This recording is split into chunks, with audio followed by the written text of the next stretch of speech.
Hello everyone, you are watching the Scooter Blog channel, and today I'm starting this new series of videos where I'm going to show you some of my video game consoles. Specifically, I'm going to show you the video games that are installed in my living room, in my main TV, in my living room, and I'll talk a little about each of these systems, how I got them, how they are installed, and something like that. So I'll start with the Atari 2600, then analog Mega G and analog Super NT. Here we have my PlayStation 1, PlayStation 3,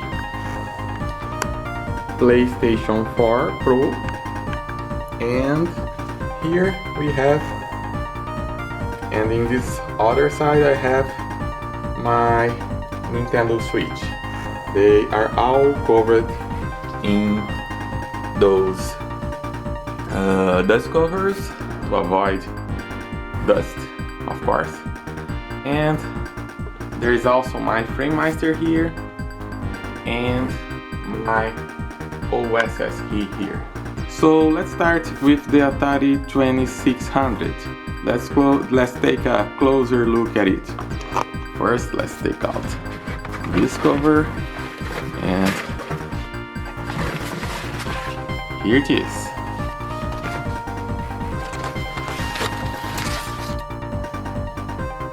So this is my Atari 2600.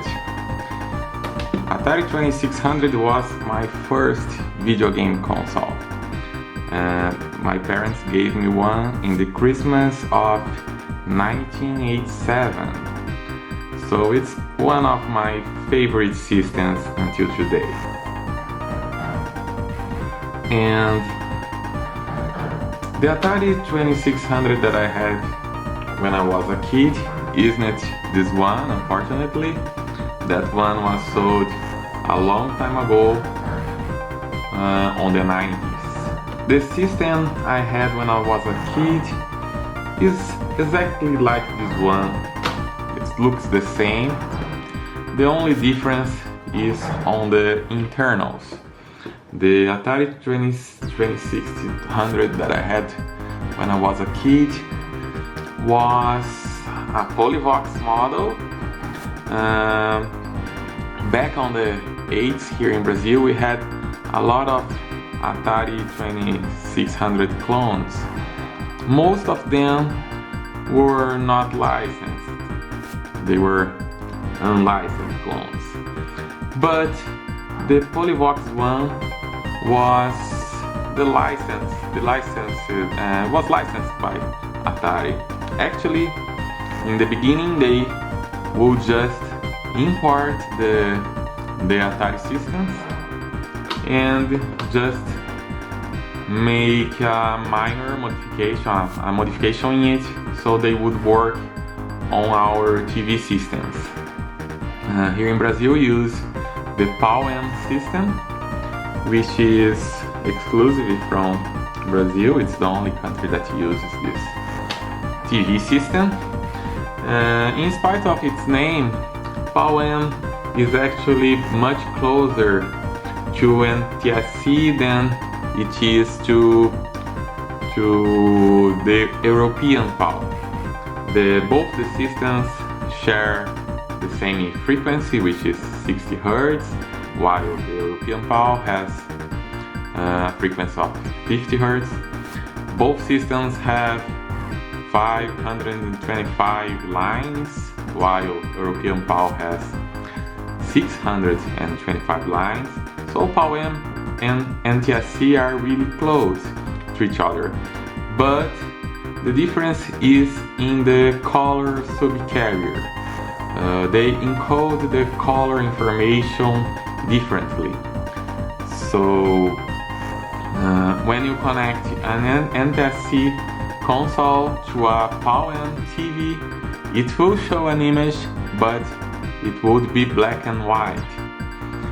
So in order to get colors from these consoles on PAL-M televisions, Polyvox had to make some modifications on the board, cut some lines, add some components, change the crystals later, and some other minor modifications. They would add a little board that has the PAL-M stuff, and these consoles would work on our television sets. Today these modifications are no longer necessary because our TV system, all our TV sets today, they support three systems: NTSC, PAL-M from Brazil, and PAL-M from many countries on South America. So nowadays we no longer need those modifications. So this console is from Polyvox in Brazil, and it's one of the earlier models where they would just import the board from the United States and proceed with these modifications. So this one has a Revision 16 board from the United States. The console I had when I was a kid had a board that was made by Polyvox itself, and it was worse than the American board. Unfortunately, they started with cutting costs, so by 1987 they already have a console that was exactly like this on the outside, but on the inside they have a board that was a little worse material, and but it works, and I was a very happy child with it. So this console here I bought specifically because I want to install an RGB kit on it. The 2600 RGB kit from Team Worthington is the one that is installed here. I bought it from the store of his creator, which is on Australia. So it got all its way from Australia to Brazil, and then I installed it in this Atari system myself. So the first thing I did was to remove all the PAL-M stuff. I made it go back to its original form in NTSC like it was in USA. So I removed all that stuff, changed the crystals later and all the things that I had to change, so it became an original NTSC system. There's a good reason to make this change, even if you don't plan to install a RGB kit or something, because the PAL-M modifications that they did, PAL-M is technically better than NTSC. It was made later, it was made with improved color information. It does not get so much color change like NTSC may get on their broadcast transmissions. But the way that Polyvox implemented the PAL-M on them was not, how can I say, the color fidelity was not there.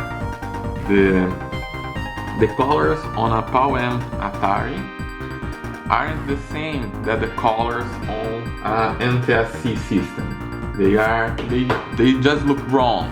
We didn't realize that when we were kids because all our systems were like that. But now that we can see how the colors are on NTSC, we can tell that the colors are not quite correct. The colors on PAL-M systems are kind of wrong. So I did the modifications, and I had to make the system go back to its original form, NTSC. and then I proceeded to install the RGB kit, and everything went just fine. I'm kind of proud of that because I had little soldering skills when I started doing this job, and it was the first console that I modified. So if I had to do it again today, I would do some stuff differently. For instance, here I have added the ports to RGB as video and audio here. If I had to do this today, I wouldn't make holes here. I would put a cable here and use an external box to put these outputs, because we don't know what will happen in the future. Maybe someday we will have a HDMI mod to install on these consoles, and these holes here wouldn't look nice. So I wouldn't do this way if I have to do it again, but at that time it was my first modification, so I thought it was better to follow what was on the manual. And down here I installed a button to pause and change palettes, and I also installed, this one is not on the kit, this key is also not on the kit, I have to buy it separately. And this LED here is also included by me to indicate when the console is powered on. If I had to do everything again, I would put the output, the button and the LED on an external box, so I wouldn't change anything in the console itself except for the board. But this one is already done, so there is not much I can do right now. So this is my main system. I also have other Atari 2600 in my collection. I have one that's exactly like my childhood Atari, which is in its box. I also have one with the Longhorn Engineering S-Video mod, and I also have another one like this with the Revision 16 board, which is in its original form in the PAL-M system. But this one is the one that I have on my living room. It's the one that I play when I want to play some Atari games on my LCD TV. I bought this one on a website called Mercado Livre here in Brazil. Like, it's something like eBay, but not quite. And I bought it from there. It's in pretty good shape. I cleaned it, I put some new foot here because its foot were already pretty much inexistent when I got it. So this is my Atari 2600 system. Let's take a look on how it looks on TV. So my Atari 2600 is connected here. It has a SCART cable going from it to the SCART switch, which is behind it. It's a G-SCART SW switch, and all the things that I'm showing here, I'll put links to them, to the review I did for each of them on my blog, so you can check all this stuff there, and there is also links to buy them when it is the case, when this stuff are still available. So the Atari is connected to the SCART switch, and the SCART switch has it has 8 input and 2 output.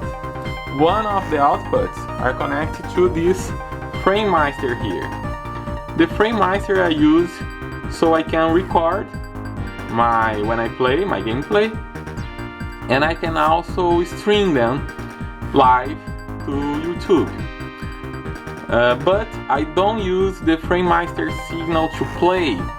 When I'm playing, the Framemeister signal is going to the capture board, which is an Elgato Game Capture HD 60. But the other part of the SCART switch goes to the OSSC, which is this guy here. This is the OSSC I got from China. It's not the one from Videogame Perfection, but it works just fine. So it's already turned on here, and here it is with signal on TV. So the HDMI output from the OSSC goes to my audio receiver here, and my audio receiver gets the sound, it takes care of the sound, and the video it sends to the TV, which is a Sony 4K TV model. Don't remember the model, I'll put there in the description later. So let's turn this console on. The cartridge is here, Enduro from Activision. This one is made by Polyvox. I don't know if they have the license to do that. I assume they do, because there is an Activision logo here, but I don't. If I recall correctly, there is no Activision logo on screen, which is kind of weird. But let's put it here and let's turn it on. So my yellow LED there is showing that the console is on, but something went wrong. Let's take a closer look at it. No big deal, the cartridge was not connected correctly. So now we can take a look at the picture, and it's very beautiful, very, very sharp. Let's take a closer look. Looks just great. I love this image from this Atari 2600. Very, very perfect.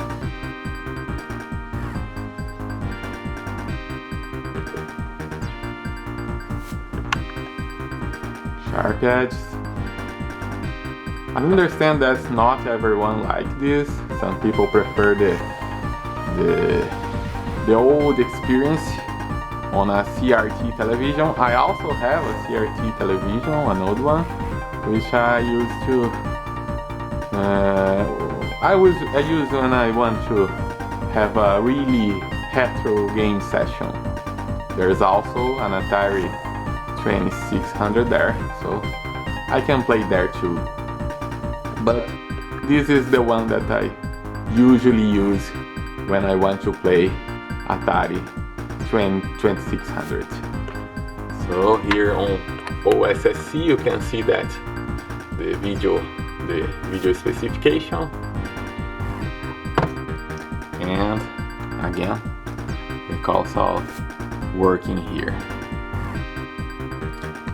Now let's take a look on some of the accessories that I have for my Atari 2600. Not much, but the original controllers, and also the pedal controllers. Those I got from Best Electronics on California. More controllers here.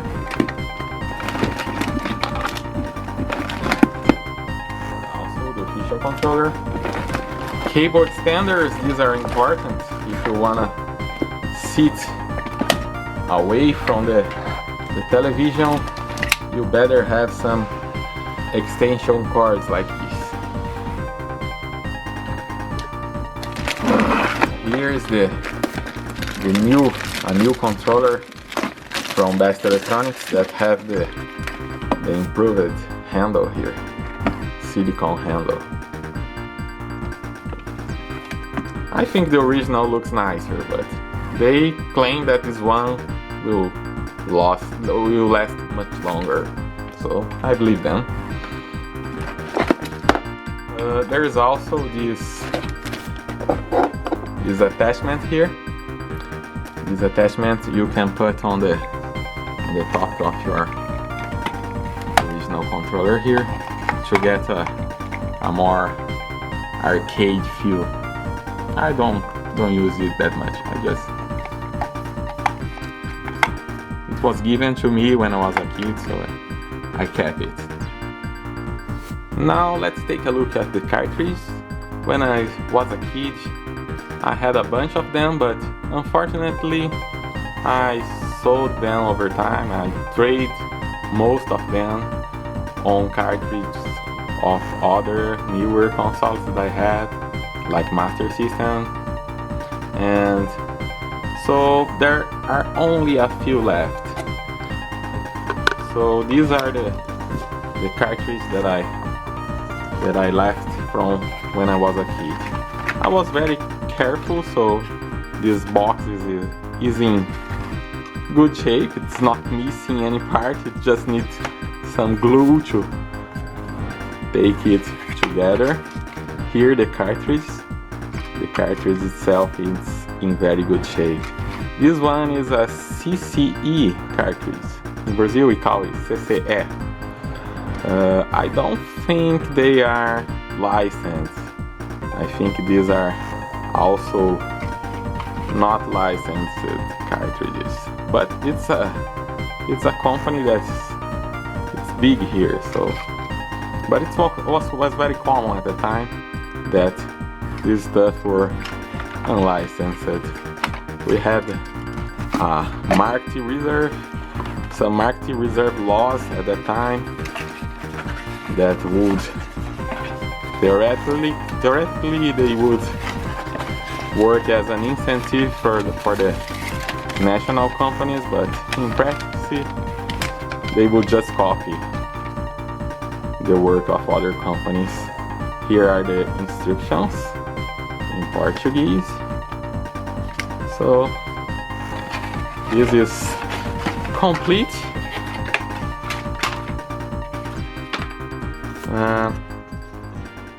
I don't know which game is this. This is lost here. I don't recall. Maybe some cartridge that's broken, but it's a 4-game board. So here we used to have 4 games, and you could select them using these switches here. What else? This is a box on an Apple Vision cartridge. This one has 4 games: baseball, basket, golf, and Pelé Soccer. Also unofficial, I guess. This is also from CCE. This is Robo Attack. The game is not here, only the box, some manuals in Tobit, Cosmic Arc,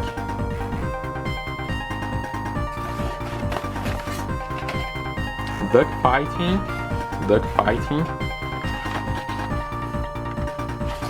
also from CC. This one is complete. So I got the cartridge.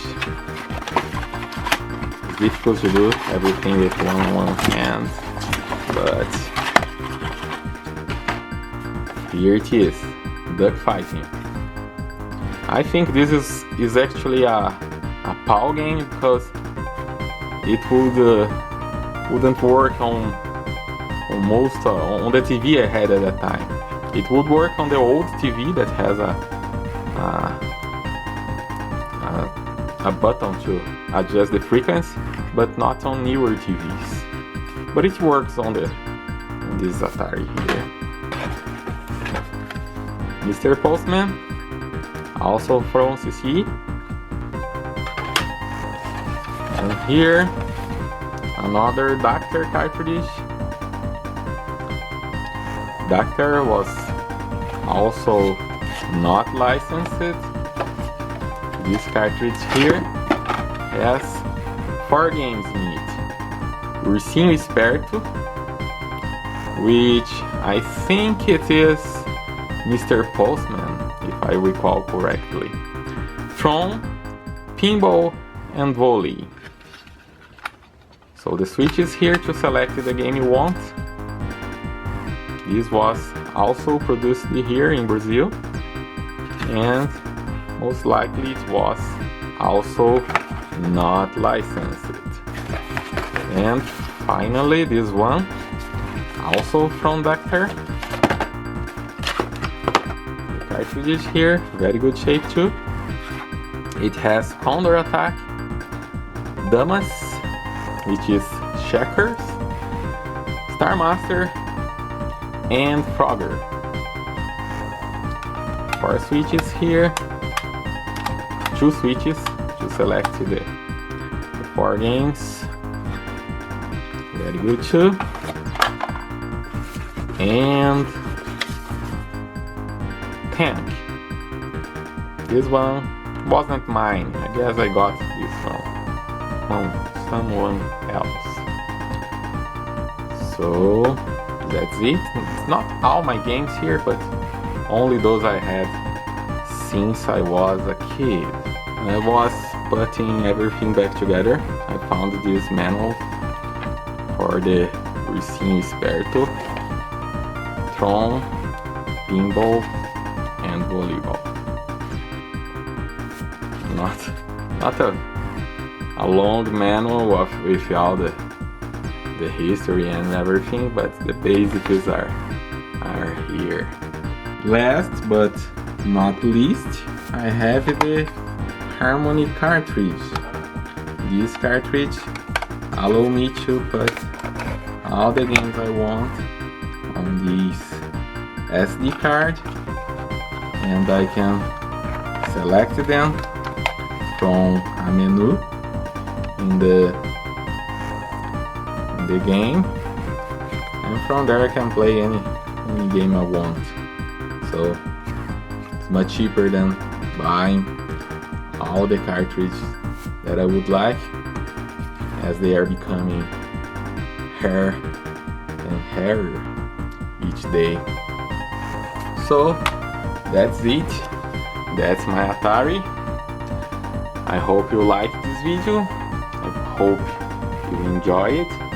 And if you like it, please click on the like button on YouTube. Please subscribe to this channel.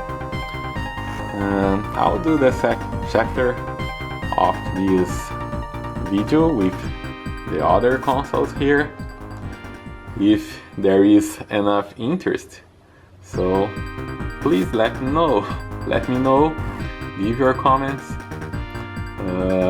Links for everything that you can still buy will be on the description. So thank you for watching.